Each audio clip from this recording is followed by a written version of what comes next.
علیہ طیبین طاہرین المعصومین اللہم صلی علی محمد و آل محمد وعجل فرجہم۔ جنت میں سب سے پہلے کون داخل ہوگا؟ جناب جابر بن عبداللہ انصاری روایت کرتے ہیں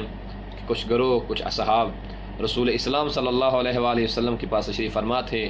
تو ان کی آپس میں گفتگو جنت کے حوالے سے شروع ہوئی۔ تو لوگوں نے سوال کیا، یا رسول اللہ جنت میں سب سے پہلے کون داخل ہوگا؟ تو رسول اسلام صلی اللہ علیہ وآلہ وسلم نے ارشاد فرمایا کہ جنت میں سب سے پہلے حضرت علی بن ابی طالب علیہ السلام داخل ہوں گے۔ تو آپ کے ایک صحابی جناب حضرت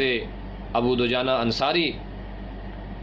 قریب بیٹھے تھے، تو کہا یا رسول اللہ کیا آپ نے ہمیں خبر نہیں دی کہ اللہ نے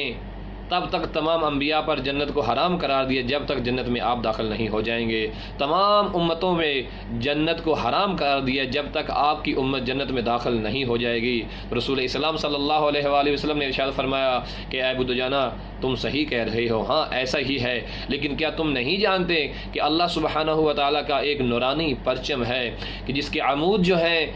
جس کے عمود یعنی ستون جو ہیں وہ یاقوت کے بنے ہوئے ہیں۔ تو رسول اسلام صلی اللہ علیہ وآلہ وسلم نے فرمایا کہ اس پرچم کے اوپر مکتوب ہے، پہلی سطر پہ لکھا ہے لا الہ الا اللہ، کہ اللہ کے علاوہ کوئی لائق عبادت نہیں ہے، پھر لکھا ہے محمد الرسول اللہ، کہ آقا دو جہاں نبی کریم صلی اللہ علیہ وآلہ وسلم اللہ کے نبی اور رسول ہیں، اور تیسری سطر پہ وہاں لکھا ہوا ہے کہ محمد و آل محمد جو ہیں وہ بہترین انسانوں میں سے بہترین انسان ہیں۔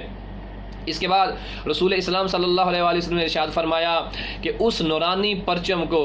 جو اس نورانی پرچم کو اٹھائے ہوئے ہوگا، جو اس کا علمدار ہوگا، جو تھامے ہوگا، وہ اس قوم کا پیشوا، اس قوم کا رہبر ہوگا۔ رسول اسلام کی ایک اور حدیث مبارکہ موجود ہے کہ آپ نے فرمایا کہ یا علی آپ میرے اور میری امت کے درمیان پرچم ہیں، علمدار ہیں، میرے علم کو تھامے ہوئے ہیں، میرا وہ علم آپ ہی ہے، میری وہ نشانی آپ ہی ہیں۔ تو جب رسول اسلام صلی اللہ علیہ وآلہ وسلم کی زبان سے آپ مولا متقیان نے یہ کلمات سنے تو راوی کہتا ہے مولا حضرت علی علیہ السلام نے فرمایا کہ پروردگار میں تیرا شکر ادا کرتا ہوں کہ تو نے آل محمد کو آپ صلی اللہ علیہ وآلہ وسلم کی بدولت بزرگی اور شرف عطا فرمایا۔ اس کے بعد رسول اسلام صلی اللہ علیہ وآلہ وسلم نے ارشاد فرمایا یا علی خوش ہو جائیے، آپ کے لیے خوشخبری ہے، یا علی جو شخص آپ سے محبت کرتا ہوگا، جو شخص آپ سے مودت رکھتا ہوگا، جس کے دل میں آپ کی محبت ہوگی، مودت ہوگی، یا علی قیامت میں خدا اس کو محمد و آل محمد کے ساتھ محشور فرمائے گا۔ خدا ہمیں آل محمد کا صحیح